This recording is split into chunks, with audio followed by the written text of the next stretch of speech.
up, ya YouTubers? Tazman here, bringing you another episode of Foundry Virtual Tabletop from the ground up. And I was thinking there was one more before we get too far into our GM versions of this. I wanted to talk maybe best practices. However, these are not official best practices. These are my own best practices. So take them as you will. You can say, no, I don't like that idea, or I do. And the main thing I wanted to look at here is the file/data structure of how Foundry kind of works. And we kind of went a little bit over some of this stuff in some of our earlier episodes, but I thought this might be a good thing to do here. So we're going to go ahead, jump into our game. I don't remember if I set a password. I did not. Perfect.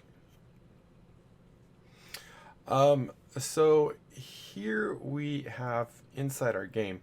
Now, when we're going to do assets or something like that, like if we come into our character here and we say we want to, load a new thing, we have this user data area and we have this core data area. And these are the two main things that Foundry actually has. So let's just look really quick. The user data area is where, if you haven't figured it out, is basically where we told Foundry to put stuff, right? Foundry VTT 2, because we're in our version 9. We're in the beta right now. So that's what this is. Now, an important thing to kind of note here is this only goes so far up that tree. So if we hit the up arrow, pretty soon we can't hit it any further. And this is the top of the root. You cannot put anything, you can't access anything directly anywhere else than here. Now there are ways. I mean, you can actually go, I believe it's to this guy. No, that's create a folder. It might not be actually in this specific thing. Oh, choose file right here. So we can actually go and find other files on our table or on our computer. However, it's then going to upload them to a specific place that we have set aside. If we go into, I believe, our settings up here, where is that? I don't think it was system. Default token settings, configure audio video permission.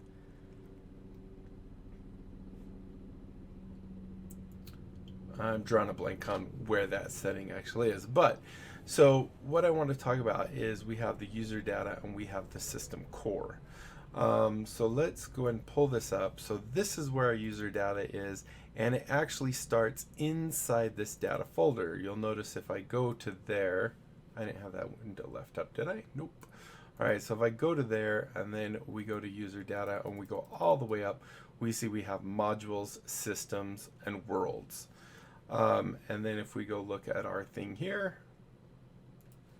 we have modules, systems, and worlds.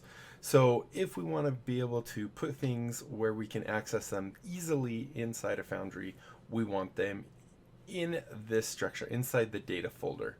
So we can add anything we want. And when we first set up, I said, yeah, I like in my world to have an assets folder. Well, that locks it down just to that world, or I can actually access other worlds just by going into worlds and then going into their stuff. However, then if I ever delete that world and forget that I had things linked into it, I'm going to run into issues. So one of my first best practices is I'll put my shared assets inside this folder. So I will usually create a folder here called assets, like so. And then inside here, I might have tokens that are going to be shared between worlds. Now, every now and then I might have a specific token that, only makes sense in one world. Might be a very specific token for that world, or very specific assets for that world that really have no reason to be anywhere else. And those I would keep with that world inside the file there. So we'll talk about that too. So inside here, usually I create something called audio, AUDIO, like so. I like to have I like to have images. I like to have, obviously, maps, maybe shared maps. And I like to keep those separate because usually your maps you'll end up getting quite a bit of them, and it's kind of a pain to sort between images and maps. So even though technically a map is an image, I like to keep those separate for that. And then let's see, what else do I do? Usually I think I do tokens, which once again are images, but they're a very specific type of image. So I like to do something along these lines. Now inside audio, I even separate out a little bit more to, music, for background music and stuff, MUS, I see that didn't look right for a second. And then maybe effects, like sound effects or something. So let's just do FX. And of course you can do anything you want, but this is kind of the structure I like to have. And inside here, if I really wanted, I could maybe even do a portraits for, I usually don't even use portraits, P-O-R-T-R-A-I-T-S. And that's probably the reason I don't know how to spell portraits. And then, of course, inside maps, you could have it really organized. So say, this is these types of maps, just to keep everything organized. But the biggest thing I want to get across is this is shared between everyone. Okay, so this is the one we created. Modules is any modules we have installed. So we have Dice Calculator, also known as Dice Tray, and we have Dice So Nice. And these are the modules for those. We don't have to go inside them, but those are the actual files the modules use. These are the systems that we've installed. So we've only installed D&D 5e, and we can drill into here and look at icons. So it's always a good idea to keep in mind that there's these other places that you can get icons and all that stuff. I mean, here's spell icons. There's a good 402 of them. If we then of course there's item icons, skill icons, and so on and so forth. So these are other places that you can actually get the information you might need. These are modules for your different things, how dice work in this. And if you want to learn a little bit of JavaScript, that's all this is. If we right click, I don't remember if I have Notepad++, not quite good, I do.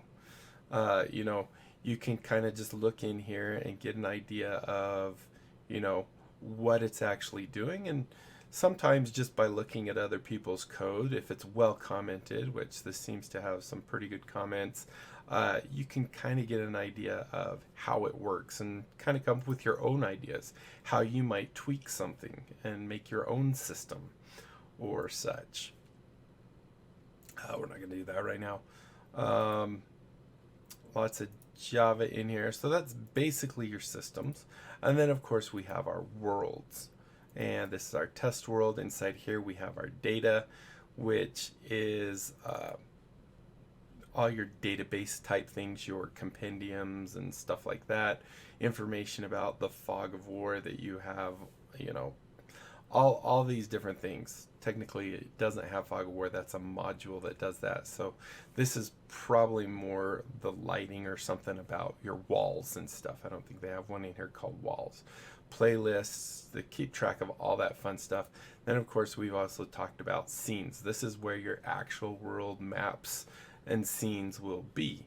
Now once again, this is where I might stick scenes if they are very specific to this world and not really used anywhere else. Other words, I would definitely keep it in here. In fact, I'm just going to take my assets folder that's out there and copy it to in here just because it has the structure I want. And we don't have any files in there yet. So this is basically, if we go to Foundry 2, then of course logs, I forgot about logs. Config is the general configurations. If we go into options, I believe it is, we can see this is where we set our stuff, like our key. We set, the directory structure, Foundry VTT, and stuff like that. So handy stuff to keep in mind. So now let's talk about the core data. So core data is where Foundry is actually installed. And as we pointed out when we were talking about how Foundry replaces everything in its directory structure every time you update, which we did right here, we know that we don't want to save anything in here. This would be a dangerous place because anytime we upgrade, we are going to lose everything. The only thing really to keep track of, I think, in here that maybe you might find things that are useful is in your resources, because you're going to find in here there are a couple other things. Is it under public? Yeah, so we have some more icons in here and stuff like that. So, you know, if you wanted dice icons, these are SVGs. Creature icons, you know, we have all these other little icons in here, as you can see, that, you know, you can use them for whatever you want. Really, there's not much that I ever go to core data for, but you'll notice if we actually click on core data and go all the way to the top, we're actually in well, let's go find it. We are actually in, I believe we're in resources, app, is it, I can't remember which one it was now. Drawn a blank.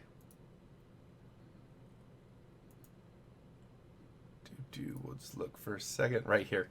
So in the public. So as you can see, the first out we can go is this public folder. So once again, as I've said many, many times, do not save stuff in here because it all gets blown away every time you, you know, reset Foundry. But if you want a couple extra places to get some assets, you know, there will be a couple in here. They're all going to be mostly for the interface, for Foundry in general, not for anything else. But there's some stuff in here you can look at, which is kind of handy. This is probably what I would consider the biggest. I guess if you want backs of cards, you have those as well. So that is kind of in a nutshell the core data and the user data, but I wanted to show you. So let's go ahead and close this and minimize this. So I have a bunch of assets here just to kind of give you an idea, and I'm not 100% sure if you'll actually be able to hear them. Like I have some Bard music here. Let's see if it plays.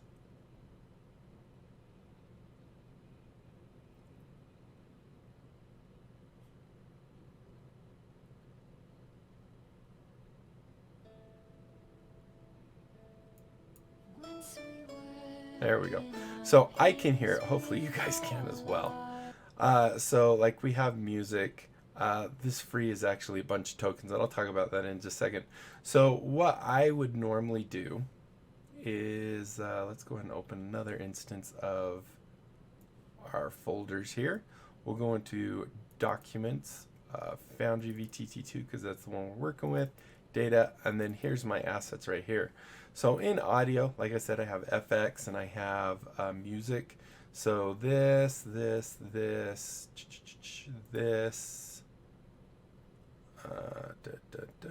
those are all, for example, music, right? Then we have sound effects, I believe, are all those. We'll put those in there. Backgrounds would probably go in images. I could actually separate that out, you know, just for standard images, portraits, I could put backgrounds in there. I'm just going to put our background in here. This is actually a background I use just for one of my things. If you want to see it, I'll show you. So when you load the world, when a player joins, this is the background, and then you'd have the little login box floating right here. And then this free right here are tokens. So these are, you should definitely go check out this site. It's Forgotten Adventures.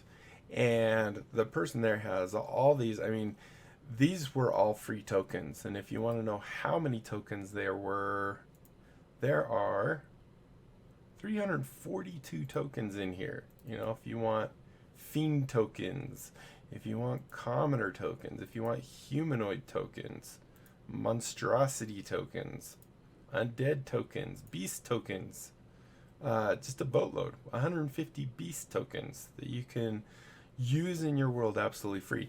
Another thing that's really nice that this person has, I didn't copy it over to the VM, but this is my other machine. This is my actual real system. But he also has,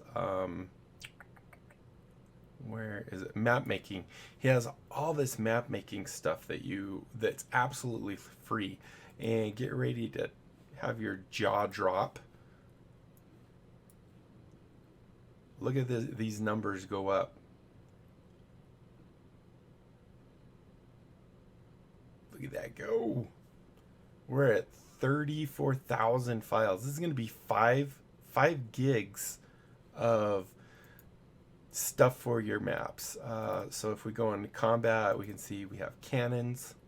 So here's all kinds of cannons, little props for your map, siege weapons, just to, you know, add that little bit of flair to your maps, which is awesome. Burial and grave, if you want coffins, you know, you got those.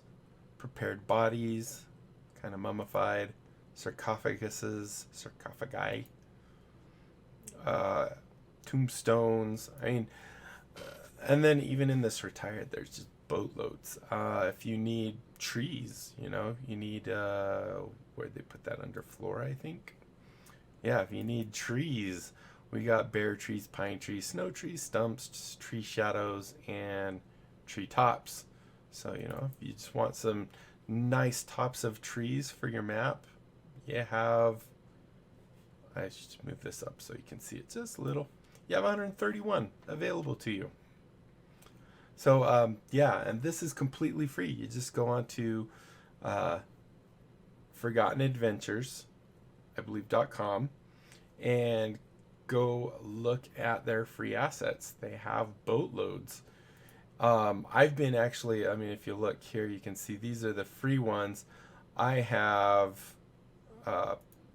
bought bunches of their actual packs. So in all, didn't we say how many do we say was in the free? Just to get an idea. 342. So if we subtract 342 from 4,238, that's how many packs or how many tokens I have available to me, and they're really good tokens. I mean, lots of spirit tokens. But if you know, I want a specific race, he has lots of races. Maybe she, I don't know for sure. These catch-all ones will be more your classes. So let's say we want a fighter token. Well, there's a whole slew of them for you. So anyway, definitely check them out. You should, I think they even have a deal going on for Black Friday, Cyber Monday kind of thing. So definitely worth checking out. Check them out. Not that I'm getting any kind of promotional benefits from you know, promoting them, but it's good stuff. So definitely check it out. So let's see what else. Let me just check my notes real quick. What else I want to talk about? I think I've pretty much covered it, but the main thing is you want to keep your data, because if I copy these tokens or everything in each world, it's going to quickly spiral out of control, and it's going to take up a lot of, hard drive space. Whereas if I, you know, have this central location here for these assets, and then inside the world actually have a second set of assets that are more for that campaign. World is kind of a weird name for it because it's actually campaigns. These are your full campaigns. The world maps or the parts of the world would be your scenes. But anyway, I just wanted to, you know, share that with you guys because I think that is some very valuable information. I think definitely might help you save up space and such on your maps and be able to, more efficiently utilize your Foundry VTT. So I think we're going to end it here. It's about 20 minutes long, so thank you guys so much for watching. Hopefully you enjoyed. If you did, be sure to leave a thumbs up down below. Aside from that, comment, like, and subscribe. Follow me on Twitter. Check out my Discord and my other channels. And don't forget to tell other people about my channel. Have them check it out. If they like what they see, they can sub, and we can just grow the channel. It will be epic. I will even love you guys more than I already do, forever and ever. And that is it, my friends. Until next time, I'll be seeing you later. Bye.